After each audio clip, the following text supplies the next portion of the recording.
오늘 저는 여러분과 함께 하나님을 바로 알고 바로 섬깁시다 라는 제목으로 은혜를 나누고자 합니다. 우리는 지난 시간에 하나님께서는 하나님을 알만한 것을 사람이 핑계하지 못할 정도로 사람의 내면에도 나타내 주셨고 또 외부에도 나타내 주셨지만 그럼에도 불의한 사람들은 아예 하나님이 없다 말하기도 하고 또 하나님이 계시는지 안 계시는지 알 수 없다고 말하기도 한다는 그런 내용을 살펴보았습니다. 이렇게 하나님이 없다고 말하는 자들을 우리는 뭐라고 합니까? 무신론자라고 말합니다. 또 하나님이 계시는지 안 계시는지 알 수 없다라고 말하는 사람들을 우리는 불가지론자라고 말을 합니다. 그런데 세상에는 이렇게 무신론자나 불가지론자만 있는 것이 아닙니다. 세상에는 하나님이 존재한다고 믿지만 하나님을 바로 알지 못해서 바로 섬기지 못하는 사람들도 있습니다. 예를 들어서 하나님은 오직 한 분만 계시는데 하나님은 하나가 아니라 여럿이 있다라고 믿는 다신론자도 있고요. 또 하나님은 영이신데 이 영이신 하나님을 믿는 것이 아니라 모든 사람과 돌과 나무와 짐승 모든 만물이 하나님이라고 믿는 범신론자도 있습니다. 또 하나님이 우주 만물을 설계하고 창조했지만 이제 하나님은 아무런 일도 아무런 역할도 하지 않는다고 믿는 자연신론자들도 있습니다. 그래서 그들은 어떻게 합니까? 오늘 본문 21절은 이렇게 말씀합니다. 하나님을 알되 하나님을 알긴 알아요. 하나님을 알되 하나님을 영어롭게도 아니하며 감사하지도 아니하고 즉 하나님이 계신 것을 정말 안다면 마땅히 하나님께 영광을 올려드려야 되고 하나님께 감사하는 삶을 살아야 되는데 세상에는 그렇지 않는 사람들이 있다는 겁니다.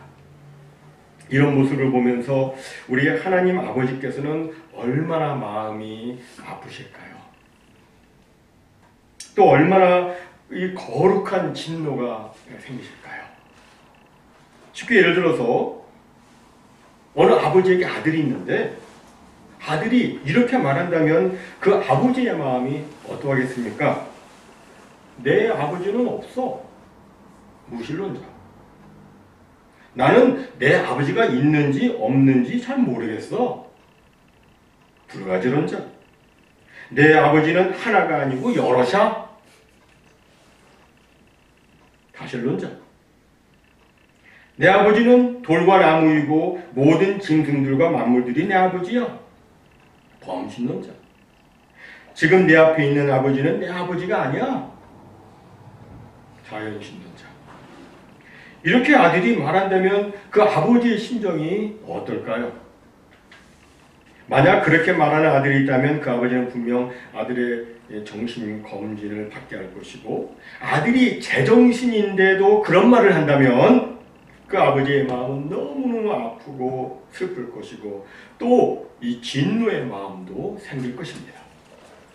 여러분 우리 하나님 아버지께서 불의로 진리를 막는 사람들의 모든 불경건에 대해서 진노하시는 것도 같은 맥락인 겁니다. 진리인지 뻔히 알면서도 거짓과 불의로 진리를 거부하고 하나님을 인정하거나 섬기지도 않고 우상이나 섬기고 다른 이상한 것을 가져다가 하나님이라고 섬길 때 하나님은 크게 슬퍼하시며 진노하시게 되는 겁니다. 여러분 성경은 분명히 말씀합니다. 하나님은 오직 하나뿐인 유일하신 분이라고 말씀합니다. 신명기 6장 4절에 보니까 이스라엘아 들으라 우리 하나님 여호와는 오직 유일한 여호와이시니라고 말씀합니다.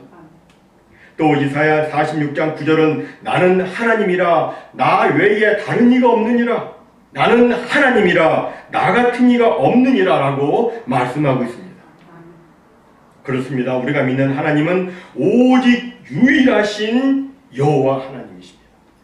따라서 우리는 여호와 하나님을 우리의 온 마음과 목숨과 뜻과 힘을 다해서 섬기고 경배하며 사랑해야 하는 겁니다. 이것은 우리 모든 사람들에게 너무나도 당연하고 마땅한 것입니다. 그럼에도 이 세상에는 이것을 거부하는 사람들이 많이 있습니다. 하나님을 알면서도 하나님을 영화롭게도 아니하고 감사하지도 않고 하나님을 향해서 마음의 문을 꽉 닫아버리고 하나님을 거부하는 사람들이 있습니다. 이렇게 하나님을 거부하면 어떻게 될 것 같아요? 그 생각은 점점 더 썩어 들어가서 허망하게 됩니다. 그리고 그 미련한 마음은 어둡게 됩니다. 이미 원죄로 인해서 마음이 미련하게 되었는데 거기다가 빛 대신 하나님을 향해서 마음의 문마저 꽉 닫아버리니 완전 암흑이 되는 겁니다. 이렇게 마음이 어두워지면 하나님의 진리에 대한 통찰력을 가질 수가 없습니다. 눈이 있어도 보지 못하고 귀가 있어도 듣지 못하는 신사가 되는 겁니다. 그러면서도 자기 스스로 생각하기를 나는 똑똑하다, 나는 지혜 있다 라고 생각을 합니다.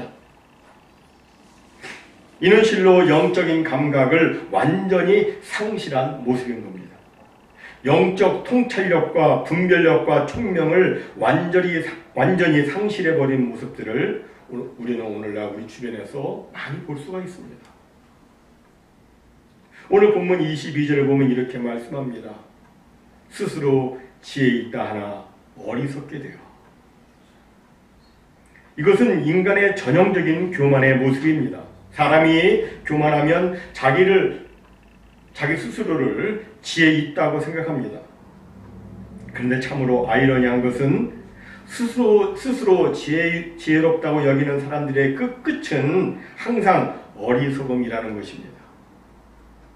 세상에는 이처럼 지혜로운 바보들이 많이 있습니다. 공부 많이 했어요. 근데 실상은 바보입니다. 자기를 지혜롭다 여기고 하나님을 물리치고 막 자아를 막 높였지만 실상은 어리석게 돼요. 실상은 바보들이 된 것입니다. 우리 시조 아담과 하와도 그렇습니다. 자기를 높여서 하나님과 같이 되고 싶다는 그 치명적인 소원이 그들을 망하게 했습니다. 그들은 하나님과 같이 된다는 사탄의 유혹에 귀가 솔깃해서 지혜롭게 할 것 같은 그 금단의 열매를 먹었으나 가장 미련하게 되고 말았습니다. 그리고 그 이후 이 땅에 수많은 사람들이 자기를 스스로 지혜롭다 여기나 실상은 어리석은 길을 걸어왔습니다. 우리가 아는 대로 인류 역사에 있어서 헬라 사람들은 정말 대단한 사람들이었습니다. 그들은 정말 사색을 많이 했던 사람들이고 그래서 그들은 자기 스스로에 대해서 개화된 사람들이라고 생각을 했습니다. 그리고 다른 민족들은 야만족이라고 생각을 했습니다. 헬라의 개화된 사람들 가운데는 특별히 머리 좋은 철학자들이 많이 있었습니다. 그들은 우주 만물의 기원을 연구하고 사색했습니다. 하지만 그들의 결론이 무엇이었습니까? 그들은 만물이 물에서 나왔다고 했습니다. 어떤 이는 불에서 나왔다고 합니다. 어떤 이는 공기에서 나왔다고 합니다. 흙에서 나왔다고 하는 사람도 있습니다. 탁월하게 머리가 좋았던 아리스토텔레스는 만물이 물, 불, 흙, 공기 모두를 합친 데서 나왔다고 했습니다. 그러나 그 대답은 진리가 아니었습니다. 또 오늘날 세계적인 물리학자들이 만물의 근원을 논하면서 빅뱅에서 나왔다고 주장을 하는데 이것도 진리가 아닙니다. 하나님이 만드신 것을 저절로 나왔다고 말하며 다른 물질에서 나왔다고 말하는 것은 바보들의 금메달감에 지나지 않는 겁니다. 그들은 하나님을 믿는 자는 공부를 많이 못했거나 지혜가 없는 사람이라고 그렇게 말을 합니다. 과학도로서 검증이 안 되는 하나님을 어떻게 믿느냐라고 말을 합니다. 또 종교는 원시적인 사람들이나 믿는 것이고 나는 깨친 사람이라 하면서 자기 자신을 막 자랑을 합니다. 스스로 지혜 있다고 여기고 있는 겁니다. 그런데 여러분, 스스로 지혜 있다고 여기고 있는 그들이 결국에는 어떻게 되는 줄 아십니까? 23절에 보니까 이렇게 말씀합니다. 썩어지지 아니하는 하나님의 영광을 썩어질 사람과 새와 짐승과 기어다니는 동물 모양의 우상으로 바꾸었느니라. 여러분은 이미 많은 경로를 통해서 이방인들이 타민족이 섬기는 그 이방인이 섬기는 각종 우상과 신상들의 사진을 보았을 겁니다. 그 신상들 중 어떤 것들은 사람과 같이 생겼습니다. 어떤 것들은 힘센 동물과 같이 생겼고 어떤 것들은 마거나 기괴한 동물같이 생긴 그런 것들도 있습니다. 그들은 이러한 것들을 자기들의 신으로 만들어 놓고서는 그 앞에서 절하고 섬깁니다. 그리고 그들은 계속해서 거기서 그치지 않고 이제는 더 만들어내요. 새를 가지고 우상을 만들고 뱀을 가지고 물고기를 가지고 우상을 만들고 지네같이 기는 동물들 급기야는 버러지의 형상으로 신상을 만들어 놓고 그것들을 신이라고 섬겼습니다. 그런데 이런 모습이 옛날에만 있는 것일까요? 그렇지 않습니다. 지나간 세기까지만 해도 사람들은 이런 생각을 했습니다. 문화가 좀 더 발달하면, 과학이 좀 더 발전하고 학문이, 사람들이 공부를 많이 하고 학문이 발달하면 사람들은 모두 미신을 포기할 것이고 우상 숭배는 사라질 것이다 라고 사람들은 생각을 했습니다. 그러나 여러분, 과연 그렇게 되었습니까? 오늘 이 시대에 사람들이 미신을 포기했습니까? 어떤 의미에서 여러분과 제가 살고 있는 이 시대는 미신이 다시 재현이 되고 최고로 극성을 피우고 있는 시대라 해도 과언이 아닙니다. 과학이 발달했는데 사람들이 이상하게 미신을 더 쫓고 있어요. 예전에 한국 대형 모 항공사에서는 첨단 그 비행기를 구입해 놓고서는 그 앞에 돼지머리를 잘라놓고 고사를 지내기도 했습니다. 최신식의 거대한 배를 만들어 놓고 출항하기 전에 용왕님께 제사를 드린다 하면서 그 앞에서 고사를 지내기도 했습니다. 이 얼마나 아이러니입니까? 또 최고의 학부를 공부한 사람들이 왜 결혼을 앞두고 사주팔자를 보고 왜 중요한 일을 앞두고 점을 치고 왜 오늘의 운수 같은 것이나 보고 손금을 보고 관상을 보고 별점을 보고 타로점은 왜 보는 것입니까? 그것은 모두 하나님께서 가증 여기시는 미신입니다. 그러면 사람들은 그것을 하는데 왜 그렇게 하는 것 같습니까? 왜 사람들은 그렇게 자기 스스로를 막 지혜롭게 여기면서도 그런 어처구니 없는 일들을 행하고 있는 것입니까? 사람들은 하나님이 안 보이니까 그렇게 한다고 합니다. 안 보이니까, 하나님은 안 보이니까. 근데 이거 보이지 않느냐? 이렇게 말을 하는 거예요. 그래서 눈에 보이는 걸 만들어 놓고 이제 모순투성이고 기괴하게 짝이 없는 것들을 그걸 만들어 놓고 섬기고 그것을 환영하고 있습니다. 그들은 인간의 생사 화복을 주장하시고 인간 역사의 흥망성쇠와 모든 만상을 주관하시고 섭리하시는 하나님은 믿지 않고 다른 눈에 보이는 것들이 그러한 일을 행한다라고 한다면 그것을 믿어요. 하나님은 믿지 않고 그것을 따라갑니다. 그냥 학종상 만들어 놓고 그 앞에 절을 하고 손을 빌면서 막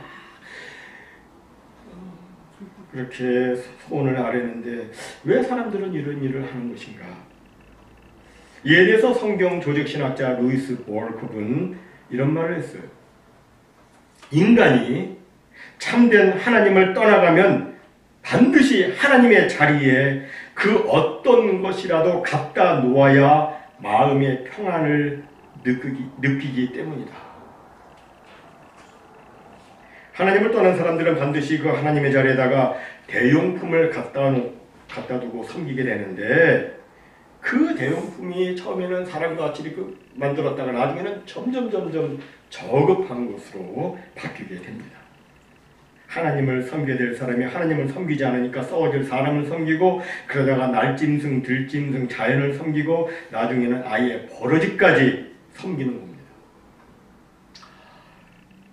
이것은 분명 하나님이 원하시는 바가 아니죠.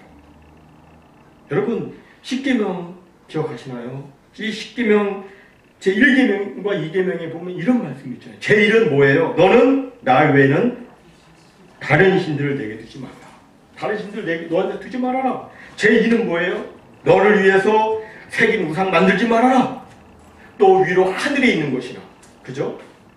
또 아래로 땅에 있는 것이나 땅 아래 물속에 있는 것에 어떤 형상도 만들지 말며 그것들에게 절하지 말며 그것들을 섬기지 말라. 이렇게 하나님은 하나님 이외에 다른 신들을 두지 말고 어떤 우상도 만들지 말라고 하셨는데, 사람들은 이를 어기고 막 수천 수만 가지의 우상을 만들어 놓고 그것들을 신으로 섬기고 있습니다. 그리고 참으로 우리가 히브리어 성경을 보면 공교롭게도 이 우상에 해당하는 단어가 20개나 나와요. 굉장히 많이 나오죠. 이것은 우상이 사람들에게 얼마든지 다양한 형태로 존재한다는 것을 보여주고 있는 것입니다. 그래서 어떤 사람들에게는 이 돈이 우상이 돼요. 어떤 사람에게는 물질이 우상되고, 어떤 사람에게는 권력이 우상이 되고, 어떤 사람에게는 쾌락이 우상되고, 어떤 사람들은 자기 자신이 우상이 되어가지고 자기 욕심을 위해서 이렇게 살고 있어요. 옛날이나 지금이나 똑같습니다. 하나님을 떠나면 다 이렇게 우상을 섬길 수밖에 없는 그런 상황이 되는 거예요. 우리는 이런 시대 속에 살고 있어요. 그럼 우리는 과연 어떻게 살아야 됩니까?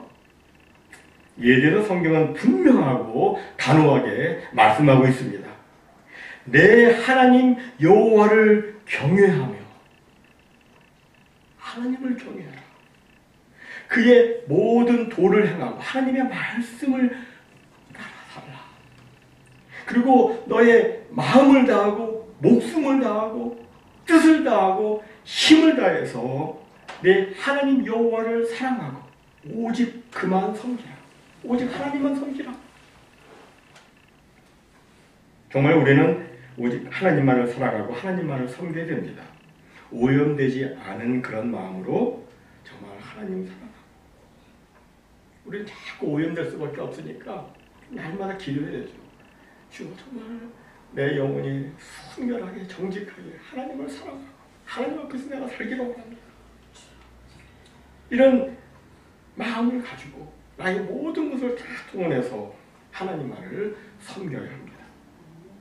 이것이 성경이 말씀하고 있는 바고, 이것이 바로 우리가 살 길입니다.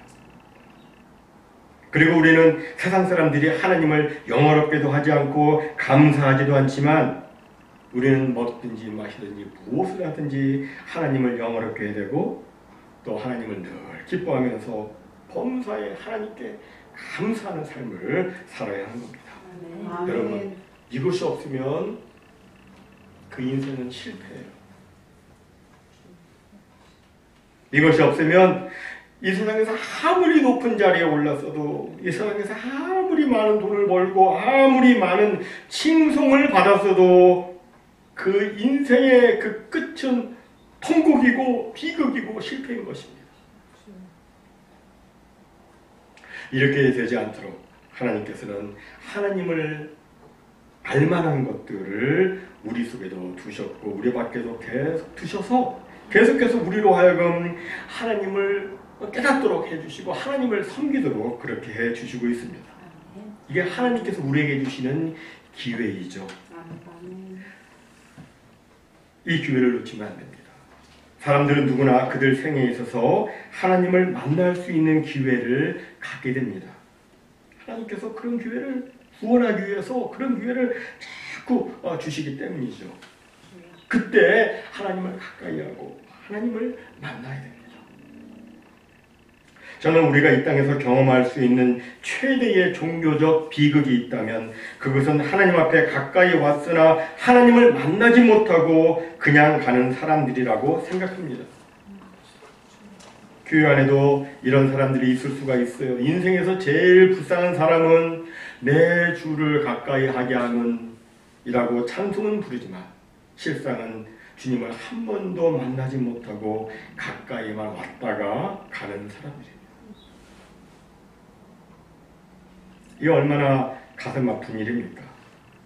제가 아는 사람 가운데 교회에 출석을 하나 주님을 만나지 못한 사람이 있었습니다. 그는 전문 대학원까지 나온 아주 유능한 전문가였습니다. 교회에 출석하면서 일절 막 봉사도 많이 하고 아침 새벽부터 나와가지고 봉사하고 활동도 많이 하고 했습니다. 이런 모습을 보고 사람들은 그가 교회에 아주 좋은 일꾼이 될 것이라고 생각을 했습니다. 그런데 그가 어느 날 교회를 빠지기 시작하더니 급기야는 절을 다니기 시작했습니다. 하나님 대신에 썩어질 사람의 우상을 섬기기 시작한 겁니다. 근데 그게 또 마음에 안 찼는지 얼마 후에는 소를 섬기는 힌두교에 갔습니다.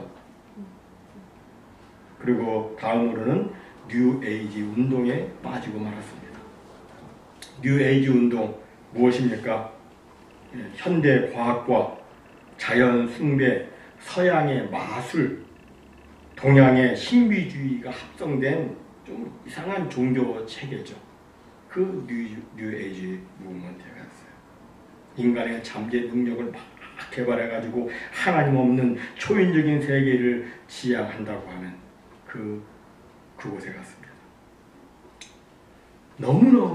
너무나도 가슴 아픈 일인데 여러분 왜 그에게 그런 일이 생긴 것입니까? 주님을 만나지 못했기 때문입니다. 교회에는 나왔지만 주님을 만나지 못했기 때문에 그런 비극이 생긴 것입니다. 그렇습니다. 주님을 만나지 못하면 그 결과는 하나님의 생명에서 떠나 있는 것이고 어리석은 비참한 결과에 떨어지고 마는 겁니다. 사랑하는 성도 여러분, 우리는 절대로 그러한 삶이 되면 안 되겠죠. 우리는 하나님이 가까이 계실 때 하나님을 부르고 하나님께 나아가서 하나님을 만나야 합니다. 그리고 심령으로 새롭게 되어서 하나님을 따라 의와 진리의 거룩함으로 지으심을 받은 새 사람을 입어야 됩니다. 그리고 날마다 하나님께 감사하고 복음이신 예수 그리스도의 영광의 빛을 밝게 비추면서 주님께서 기뻐 원하시는 선한 일에 힘써야 합니다. 이렇게 함으로써 우리는 하나님께 영광을 올려드려야 되는 것입니다. 아멘. 여러분, 이것이 하나님을 하나님으로 바로 알고 바로 섬기는 사람들의 삶의 모습인 것입니다. 아멘. 모쪼록 날마다 주님 안에 거하는 삶을 여러분 사셔서 참으로 하나님을 영화롭기도 하고 하나님께 감사하는 우리 모두가 되기를 바랍니다. 진정 하나님을 바로 알고 바로 섬김으로 하나님을 찬송함과 하나님께 감사함이 너무너무 아름답고 선명하고 귀하고 풍성하게 드러나서 하나님을 크게 영화롭게 하는 우리 모두가 다 되시기를 예수님의 이름으로 축원합니다. 아멘.